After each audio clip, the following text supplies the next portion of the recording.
This is Build It Baby, the show for big ideas, brave pivots, and bold next chapters. So let's do it. Let's build it, baby.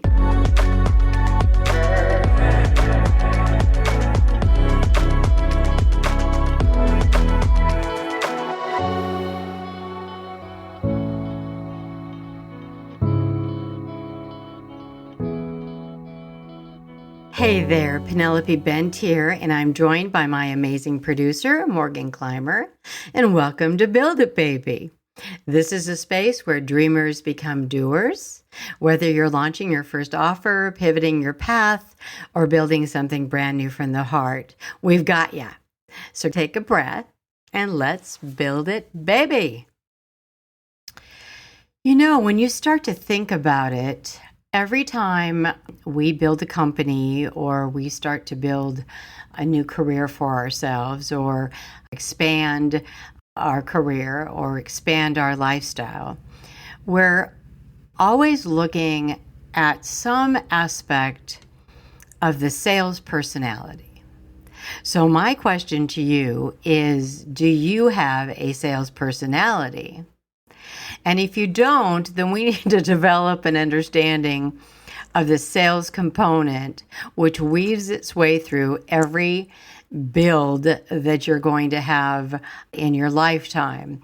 If you're building a business, you're creating a product or a service that you want to take to market. So there's going to be a certain amount of a sales expertise that you're going to need to weave in to how you want your product to be represented in the marketplace and how you want to introduce your product to the folks out there. If you're wanting to build and expand your current career, I cannot tell you how important having that sales personality in the middle of that job interview is imperative when it comes to the powers that be, the hiring managers, making that final decision on whether you're going to be moved on to the next interview or, this is going to be the final presentation that you're making in front of a panel of 3 or 5 or more. Are you bringing your sales personality to the table? And even when you're just putting your life together and you're wanting to make some changes and you're wanting to perhaps move into another home, maybe you're wanting to apply for making a rental agreement. If you don't think that there's a bit of salesmanship or womanship that goes into your presentation when they're reviewing your application, you are gravely mistaken. So again, my question is, do you have a sales personality or do you understand how important the sales component is to absolutely everything that we build? Interestingly enough, one of the things I have learned along this journey is that people equate a salesperson to having to constantly handle rejection. And I really think that if you are building a business and you're putting a product or service together, then because you believe in what you're creating, because you love what you're creating and you want it to create value for others, then really when you're introducing this product to others, are you really having to handle rejection? If you're passionate about the product and service that you're creating, then you're just sharing what you're doing with others. You're sharing it because you think it would add value to their lives, to their companies, help their companies thrive. So I really think that in reality, there's very little rejection that you're going to experience. Is everyone going to buy what you have to offer on the day that you offer it? Probably not, but you're not going to be stabbed in the heart every time someone says, now is just not the time. We just do not have the budget this year for what service that you're providing, or at this particular time. You're interviewing, and yet we feel that there were just a few items or a few areas that we found another candidate that really fit that niche, that had a longer experience, or perhaps a larger base of relationships that we needed to have. Or I used to love it in the modeling and acting business. You'd go in for a cold reading for a television commercial, and the model or actor would walk out and say, "Oh my gosh, I nailed it." But it turned out that I didn't look anything like the son that I was supposed to be working alongside. So, I was not chosen. Is that a rejection of your talent? Absolutely not. It was, in my opinion, it was a learning experience. You got out there, you met some folks on the set, you passed your marketing material off, your business card, or perhaps they glanced at your portfolio. It was an opportunity for you to meet. It was an opportunity for you to share your product and your services with others. When you're living this amazing life and you're having a discussion on maybe purchasing a particular item for the home. If you don't think I've used some great sales skills in chatting with my husband about the must-have, that's where I really pull out all the stops to get him to agree and believe that this particular item is something that we would enjoy, or that he would enjoy just as much as I was enjoying. So, I definitely am weaving a little bit of salesy communication when we are in the process of making decisions together. So we use those aspects of selling in our lives all day, every day. When you're dealing with a small child and you're wanting to encourage them to take a different course of action, I was always a big believer in inclusion. So rather than taking a toy away that I thought was dangerous, or something away that I thought was dangerous, my belief was to always bring something in and do my sales job on the 5-year-old as to why she would enjoy coloring in this particular book rather than wanting to pick up those scissors that she apparently had in her hand. So we are using our sales personalities in every area of our life. One of the other areas that people talk about all the time in business, and this goes actually in careers as well, or in personal life, how do you feel about cold calling? Well, my answer to that always is, how much do you want it? If you're building a business and you're wanting to share your products, then you're wanting to knock on as many doors or have your team do that for you. If you're not the main salesperson in your business, if you're looking for a career and you're needing to send resumes out, you're making that first sales contact with those that might be interested in hiring you to help develop their companies. So cold calling just always seems like such a scary term to me. I always look at it more along the lines of sharing my products, or sharing my services, or sharing my ideas with others, because I really firmly believe that it's going to be helpful. And I think that's a lot about learning the art of persuasion. If you believe in your product and it's an honest value and you've listed it as a good price, then I don't think there's anything wrong with wanting to be persuasive when you're introducing that article to your potential client. Is wanting to share, and in some respects being a consultative salesperson. You're trying to discover where their pain points are. What are their needs? What are the needs that you can soften, that you can provide content to take away those pain points for them? And I think that overcoming some of these cultural throwaway labels of selling and the parts and pieces of selling can certainly help you become more comfortable with what selling really is about. If you really believe in something, then sharing the item, sharing the service should be the highlight of your life. You created it. You want to share it. You believe in it. If you see someone that walks into your office and you just know that they're perfect, that you could take them all the way if they purchased your program or your product, whatever that may be.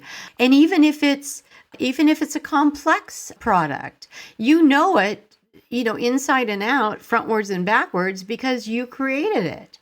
If you're someone that is, has a career in sales, what is one of the most important aspects of your job?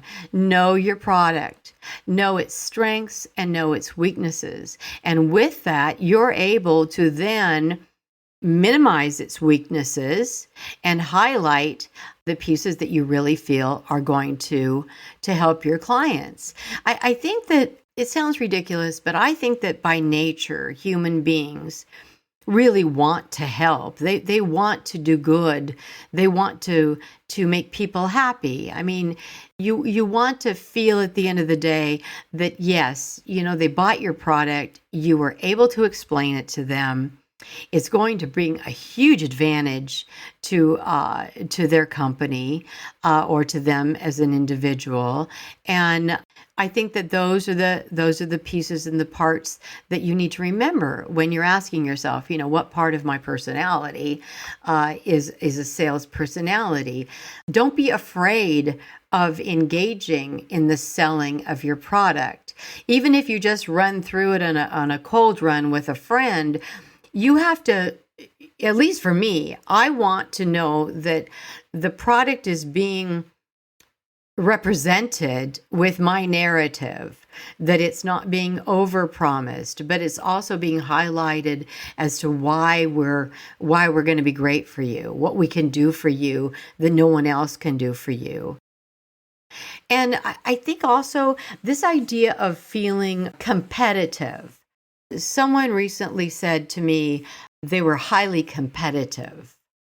Even when I was in high school, my husband mentioned not too long ago, it was very important for him to be one of the top 10 in his class.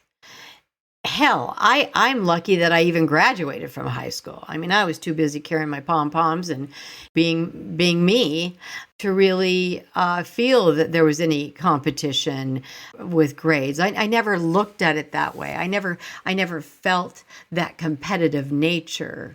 Do I want to be good at my job? Do I want to give a product or sell a product that my clients are going to be thrilled with? Do I love getting notes 30 years later just saying you changed my life?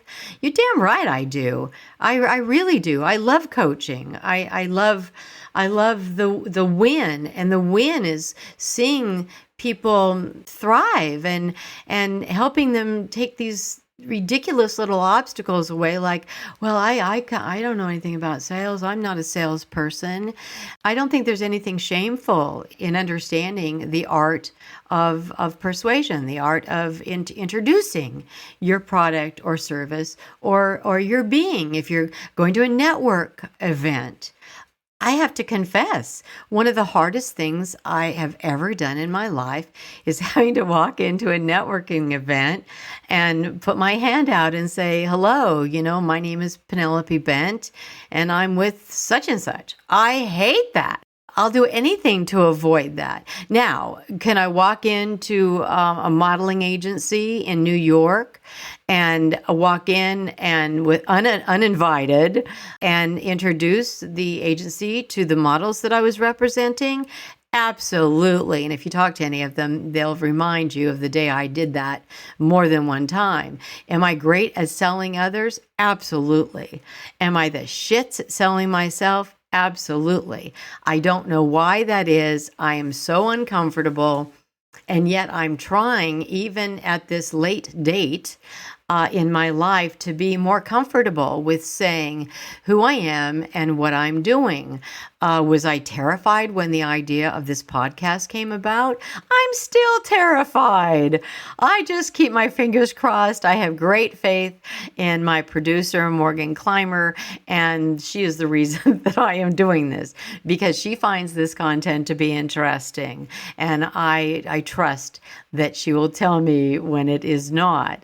So I think that we all trip over certain aspects of our narrative, of our sales pitch, especially when it comes to ourselves. So I think that when you're putting this business together, when you're starting to build this business, asking yourself what are your strengths, your personality strengths that would be great in the areas of selling your product. And then determining the parts that are not so great, and knowing that, okay, that's where I'm going to need to fill in. That's where I'm going to need to start developing a sales team. And how am I going, what is going to be the type of person that I'm looking for that's going to represent my company? How are they going to respond when they receive a no? Are they going to understand that the timing is just not right for that particular client? Are they going to end the conversation with knowing that should things change, please circle back with us and perhaps we're going to check in with you 6 months from now? Are they rude? Do they just hang up on that person? What type of a salesperson is going to represent me if I am not able to bring that piece to the table? If you're going in for interviews and you're expanding your career, like I mentioned before, your enthusiasm, you're selling yourself to this company with all the skills. So you have to do what I've been doing, is really trying to talk to myself, be confident, know that I do bring something of value to the table, that others might just be interested in what I would like to share to help their lives be a little bit easier or their path a little straighter. And then I think that understanding that when you're wanting to make a living from your product and service, how it is being sold, who it is being sold by, and then addressing all the pieces and parts that go with that. Really looking at what that sales approach is going to be from your build, from your career, or from your life.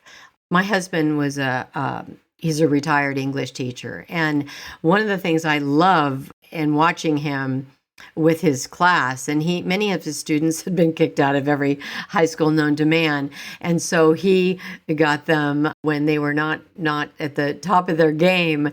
But boy, could he sell the idea of graduating from high school, and if so, moving on to college. Or one young man, all he wanted was a car. He wanted a car more than anything in the world. And my husband really sold him on the idea that I can get you through this program in 2 years. You'll be able to make enough money to buy your car. And I'll be damned if he didn't. The young man was from Russia and didn't speak much English, but my husband was able to communicate. He got him through, and very proud to say that we were invited by his parents when he graduated from college. So that was exciting. Did he sell him on the idea? You're damn right he did. Did it work? Absolutely. And I think Serge is probably thriving to this day. But I think it was because someone took the time to share with him the reasons that getting this high school and college education would really benefit him. So here's the part where I tell you exactly what I know. These are my knowings, the things I no longer question because they've shown themselves to me again and again.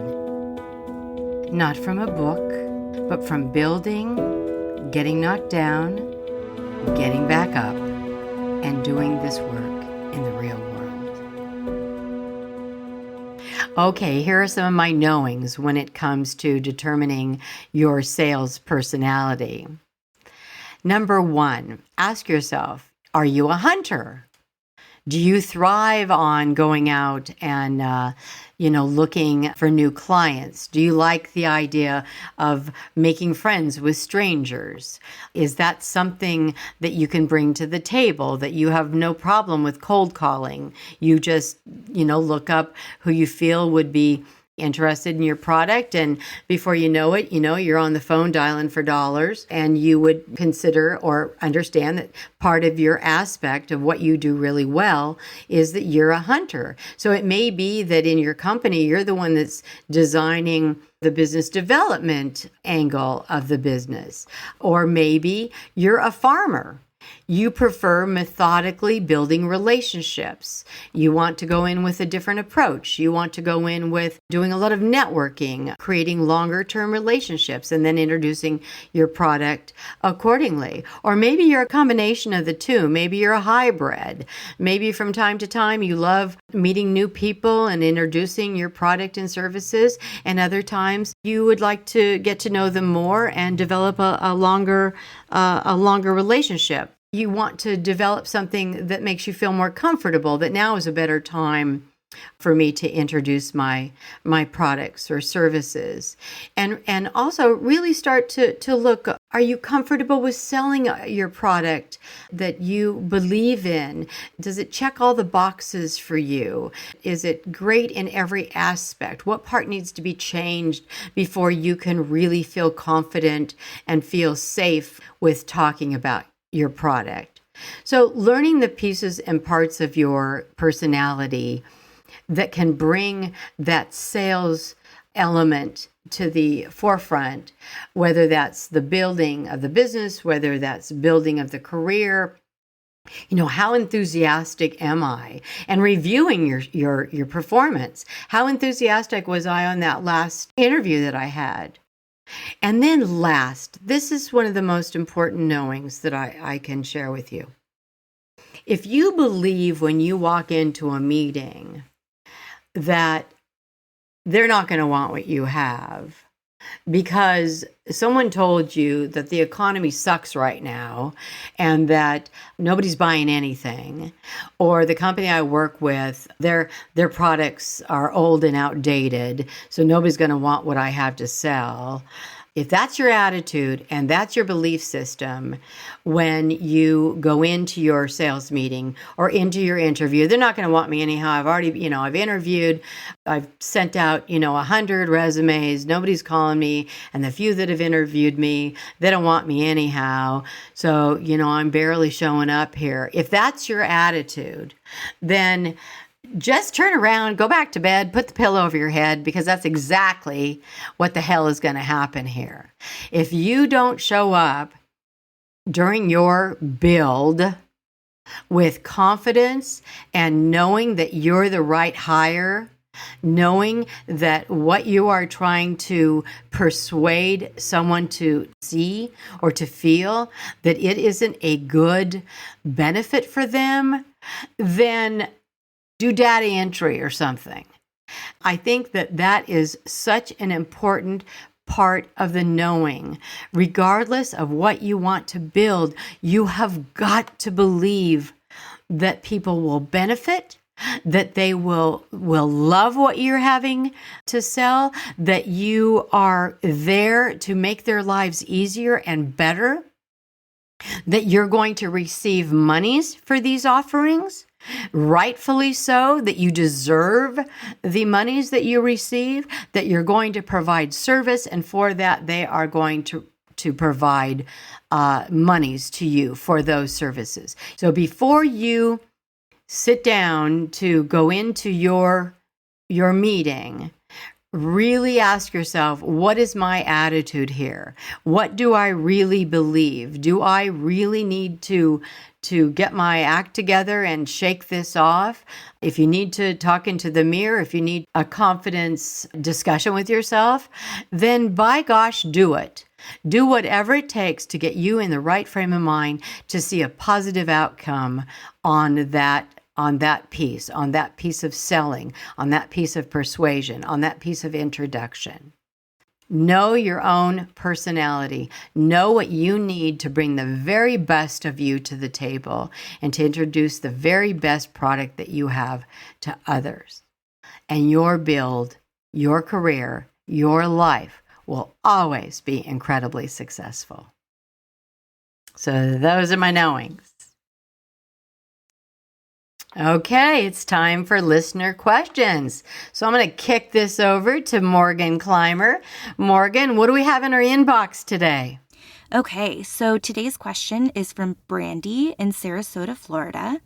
And she would like to know, in building your business, what was one of your biggest mistakes? Oh, I made a whole bunch of mistakes. One of the biggest mistakes I ever made was with the folks that I hired. In the modeling freelance development company, I hired my dear friends because I loved being with them. It was a wonderful environment. But did I really sit down and ask myself, is hiring this individual the best thing I could do for the company? And interestingly enough, I always felt that the company was going to be really good for my friend, that experience was really going to be great for my friend, rather than was my friend going to be great for the company. I even hired my auntie at one time as a receptionist in one of my buildings up north.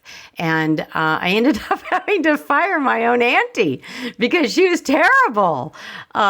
She sat and ruffled through her purse all day long. Was she great for the company? No. Did I feel that the position might be good for her at that time in her life? Yes, I did. So one of the most important, or one of the biggest mistakes I ever made was not sitting back and asking myself, what does the company need in order to thrive? And then, you're going to love this, the second piece of that is that I never hired a really strong sales team. I was the primary salesperson. So I was not only designing and doing research and development and creating products and services, but I was selling the products and services. And one of the things that I have realized now is that it's hard when you have a small business and you've got, overhead and you're trying to make the monies to cover everything.